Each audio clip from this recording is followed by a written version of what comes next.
तो मैं घर पर बैठा था, अपना फोन स्क्रॉल कर रहा था। आप जानते हैं कैसा होता है। एक मिनट आप समोसे की तस्वीरें देख रहे होते हैं और अगले ही मिनट आप अफ्रीका में शेरों के वीडियो देख रहे होते हैं। मेरे साथ बिल्कुल ऐसा ही हुआ। अचानक मेरे दिमाग में एक विचार आया। मेरा दोस्त जो मेरे बगल में ही बैठा था, शायद कुछ चिप्स खा रहा था। उसने कहा, चलो साउथ अफ्रीका चलते हैं। हमने टिकट बुक कर ली, इससे पहले कि हम अपना मन बदल पाते। तैयारी अपने आप में एक कॉमेडी शो थी। मैं हर मुमकिन सिचुएशन के लिए पैकिंग करने की कोशिश कर रहा था। क्या होगा अगर केप टाउन में एक पेंगुइन मुझसे सेल्फी के लिए पूछे? मुझे शायद एक अच्छी शर्ट पैक करनी चाहिए। क्या होगा अगर एक शेर मुझे जंगल में डिनर के लिए बुलाए? शायद मुझे कुछ स्नैक्स पैक करने चाहिए। मेरी माँ बेशक बहुत परेशान थी। उन्होंने एक छोटे गांव को खिलाने के लिए पर्याप्त थेपले और अचार पैक किए। हमारा पहला स्टॉप शानदार शहर केप टाउन था। यह ऐसा है जैसे मुंबई और एक यूरोपीय हिल स्टेशन का एक खूबसूरत बच्चा हुआ हो। एक तरफ शानदार टेबल माउंटेन था, दूसरी तरफ अटलांटिक महासागर का अनंत नीलापन था। हम केबल कार से पहाड़ पर गए। ऊपर से नजारा, ओह माय गॉड! आप पूरा शहर देख सकते थे, तटरेखा देख सकते थे और रॉबिन द्वीप भी दिख रहा था। हम बोल्डर्स बीच गए। हमें अफ्रीकी पेंगुइन की पूरी कॉलोनी मिली। बाद में हम चैपमैन पीक ड्राइव पर गाड़ी चलाए।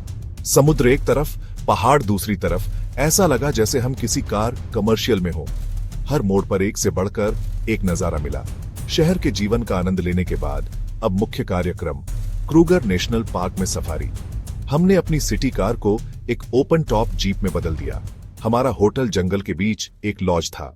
साउथ अफ्रीका सिर्फ खूबसूरत नजारे देखने के बारे में नहीं है, यह एक्शन में सीधे कूदने के बारे में है। और दुनिया के सबसे ऊंचे कमर्शियल बंजी ब्रिज से कूदने से ज्यादा एक्शन पैक्ड और क्या हो सकता है? जी हां, मैंने यह किया। ब्लॉकरैंस ब्रिज के किनारे खड़े होकर 216 मीटर नीचे नदी को देखते हुए मेरा दिल किसी फाइनल परफॉर्मेंस में तबला वादक से ज्यादा तेजी से धड़क रहा था। 5 4 3 2 1 बंजी, और मैं बस कूद गया। कुछ सेकंड के लिए आपको शुद्ध डर के अलावा कुछ भी महसूस नहीं होता, और फिर यह आजादी की सबसे अविश्वसनीय भावना में बदल जाता है। बेशक हर एडवेंचर प्लान नहीं था। सबसे बड़ी चुनौतियों में से एक भाषा थी। मैंने एक बार रास्ता पूछा और एक बेकरी में पहुंच गया। एक बार हमारी कार एक दूर की सड़क पर कीचड़ में फंस गई। एक स्थानीय किसान अपनी ट्रक में आया और मुस्कुराते हुए हमें बाहर निकालने में मदद की। इसने हमें ज्यादा अनुकूल बनने और बिजली पर इतना निर्भर न रहने की सीख दी। एक देश सिर्फ अपने पहाड़ों और समुद्र तटों से नहीं बनता, यह उन लोगों से बनता है जो वहां रहते हैं। और ईमानदारी से कहूं तो साउथ अफ्रीका के लोग उबुंटू मैं हूं क्योंकि हम हैं। किसान जिसने हमारी कार को कीचड़ से निकाला, उसने पैसे नहीं मांगे। उसने हमें अपने घर पर एक कप रूइबोस चाय के लिए भी आमंत्रित किया। हम बच्चों के एक समूह से मिले जो गली में फुटबॉल खेल रहे थे। वे 2 ईंटों का उपयोग गोल पोस्ट के रूप में कर रहे थे, लेकिन वे विश्व कप फाइनल के जुनून से खेल रहे थे।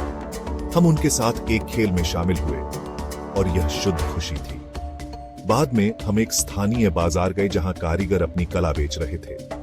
मैंने नोमूसा नाम की एक महिला से एक सुंदर मनके का हार खरीदा। प्यार, आशा, समुदाय, यह अब सिर्फ एक हार नहीं था, यह उसकी कहानी का एक टुकड़ा था जिसे मैं अपने साथ घर ले जा रहा था। एक शाम हम खुद को एक स्थानीय शिबीन में पाए जहां लाइव संगीत बज रहा था। डेविड नाम के एक आदमी ने हमें अपनी मेज पर आमंत्रित किया।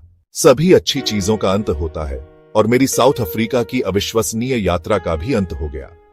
घर वापसी की फ्लाइट आने वाली फ्लाइट से बहुत अलग थी। मेरा सिर अब सवालों और उम्मीदों से नहीं, बल्कि यादों के एक बहुरूप दर्शक से भरा हुआ था। मुझे केप ऑफ गुड होप पर मेरे चेहरे पर हवा महसूस हुई थी। शांत रात में एक शेर की दहाड़ गूंज रही थी। एक ब्राई में पूरी तरह से ग्रिल्ड बोरेवॉर्स सॉसेज का स्वाद, और संगीत की ताल जिसने मेरे पैरों को नाचने पर मजबूर कर दिया था।